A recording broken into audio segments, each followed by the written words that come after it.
Hey everybody, how you doing? Let's get right to it.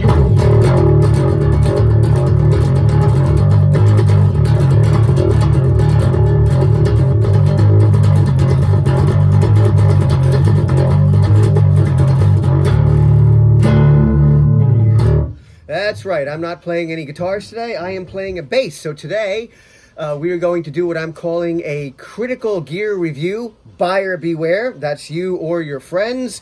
And we're going to kind of go through this bass that I picked up yesterday. So, what did I purchase? I purchased an Ibanez SR300EDX in rose gold, and it looks something like this. All right, so here's the bass, looking kind of nice. There you go.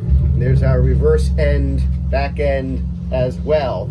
All right, so this is an absolute buyer beware critical review, and I'm going to go over some specs and the good and the bad. So, looking at this right from the start, I absolutely, totally dig this bass, but it took a little bit of time for me to get to that spot. So here's what happened.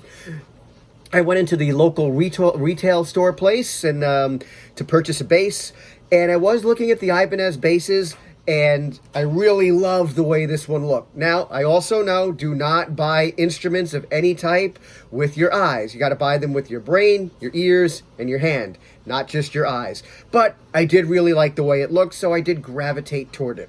As I said, this is an Ibanez SR300EDX, goes for $400, $399 if you want to be technical. Add in the tax, it's more than $400. So I was choosing between this and a Schecter. I really like them both equally. They each had positives and negatives to them, like with any instrument. I wasn't looking to spend a boatload of money, so the savings of $50 felt like it went a long way for me, especially since I had to buy a little bass amp too, so I picked up a Fender Rumbler while I was there. So I ended up spending, a fair amount of money, to say the least. I know the people over at this store. I played it. I like the way it felt, and I bought it. I also know these guys, and they said, play it at home even more, bring it back if you don't like it, we'll exchange it right away, and all that other good stuff. So, just a little bit about the bass. I still have notes about this thing because I haven't even had it for 24 hours yet.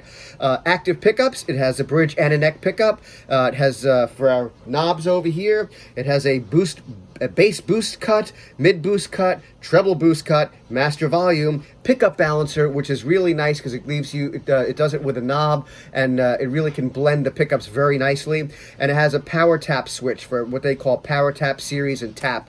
Basically just gives a little more oomph and emphasis depending on how you have that situated. Bridge on this thing, it's nice. It's wide. Saddles adjust individually, so it's a nice bridge they put on it. I was also very pleased that it came with Diodario strings, so I didn't have to change the strings right away. Bass strings are expensive, so you might as well have something on there that you like right from the get-go. That's pretty good. One of the things I was really attracted to about this bass was the neck profile. It is very thin, and I love that in a bass, so it really checked that box. Tuners, I would grade them as an adequate plus. They're not the greatest tuners in the world, but they're good, so I can't complain. The pickups themselves, there's two of them. You have the bridge and the neck pickup. They are Ibanez pickups. They're not Aguilar pickups. However, I did hear through people in the store that the preamp in this bass is modeled after an Aguilar pickup, preamp, I should say, and that's nice. Don't quote me on that, but if that's the truth, that is pretty nice, and at least it's modeled after some really high-end stuff. I knew this bass wasn't going to be ideal perfect. I'm a guitar player, not a bass player, so although I want a good instrument, I'm not quite as picky. I really just wanted this to put down some bass tracks and give my my music a little bit of bottom end that I can do by myself. So when I brought it home, there were things that I liked right away. The overall playability was very good, and then there were things that were very concerning. On a minor concern, down toward the end of the neck, closer to the pickups, the frets hang out just a little bit, but it's very minor. I'm not going to complain about that. It's nothing I can't file down and repair myself. Then there's the things that I was very concerned about. When I got it home, I plugged into my little rumbler, And I noticed that when I had the volume all the way up on the bass, there was this weird kind of, it wasn't a hum, but it was just kind of this repeating interference kind of sound, which was terrible. And I was thinking to myself, do I really want to deal with this? Well, let's see what's going on, because if I turned down the master volume just a pinch, it went away. But I spent $400 on this, so everything should work properly. So that was strike one. As I'm playing the bass and enjoying myself, I started to notice that on the 5th and 7th frets, there was crazy buzzing sound. Not even something that you could say, well, it's a little bit, I can work with it. This was bad. As a matter of fact, it was so bad, I actually thought something might be rattling around in the amp, because of the way it was coming through. Strike two. So then now, I did decide that I wanted to change the battery, because it came with a cheapo battery like all guitars seem to, and I wanted to take out the GP 9-volt battery, whatever that is, and put in a nice Duracell one, because I have a case of those in my toolbox. Oh, the laundry's done if you hear that buzzing. So that's going to buzz for a while, so hold on a second.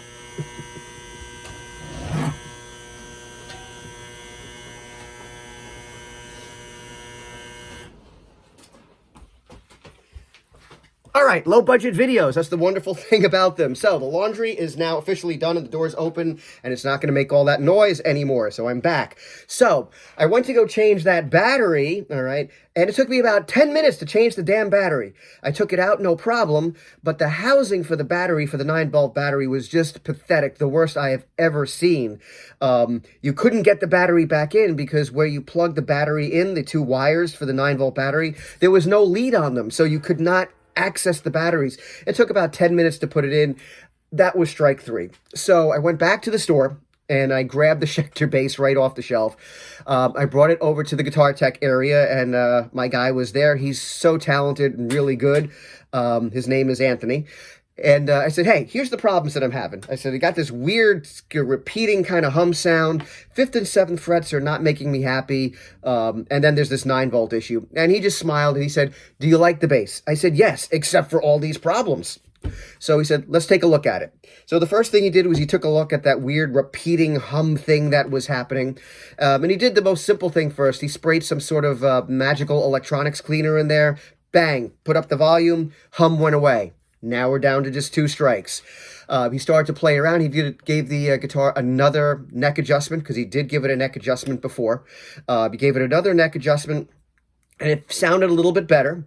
And then he examined it a little bit more, and he said a couple of the frets were up a little higher on the 5th and 7th. So he tried to tap those down, and again, it sounded a little better. And I said, hey, Anthony, is it me? I'm still hearing that buzz. He goes, no, it's still there.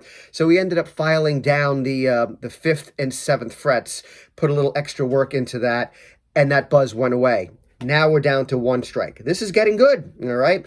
So he knew about the battery issue with the Ibanez thing, and as good fortune would have it, he had aftermarket housing for the batteries, because he knew that there would be going to be a problem with these bases, so he keeps them on hand. He swapped that out, and now we can get the battery out with ease. And this thing, is really good. I really now am vibing with this bass. Truthfully, I went out and bought it, went to the dentist, went back to the guitar shop, filled with Novocaine, not feeling great. So when I played it yesterday, I was really enjoying it, but not enjoying it as much as I could because my mouth was throbbing. This morning when I'm playing it, I am loving it, and I'm really glad that I kept this bass. So for this, I would just say simply, buyer beware. You can get a really good instrument, but I'm not sure what you're going to get as you pick it up right off the rack.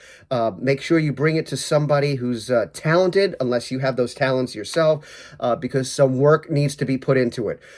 Would I preferred to not have to go back a couple of times and have all this extra work put into it, which is fine because I didn't have to pay any extra money, absolutely. But in the end, anything that you really want in life, you got to work for. And I had to make some extra steps, some extra trips, to get this bass the way I wanted it to. So overall, I'm going to say, go for it. My critical critique on this says this bass is really cool. It's got good sound, plays really good, but you might get some bugs along the way. If you're prepared for those bugs and you're willing to be patient and deal with those bugs and work them out, and maybe this video will give you a heads up on what to look for this particular base, then, you know, this should be, you know, helpful to you or your friends, and, you know, whatever the case may be. So I hope you enjoyed this video, even with the dryer going off, which I had to fix real quick. Put a sense of realism in our life here, so I try not to do a whole bunch load of edits. I do this all on my cell phone, so what you get is 100% real. I'll just play you out a little bit. If you like what you're hearing and seeing, please like and subscribe.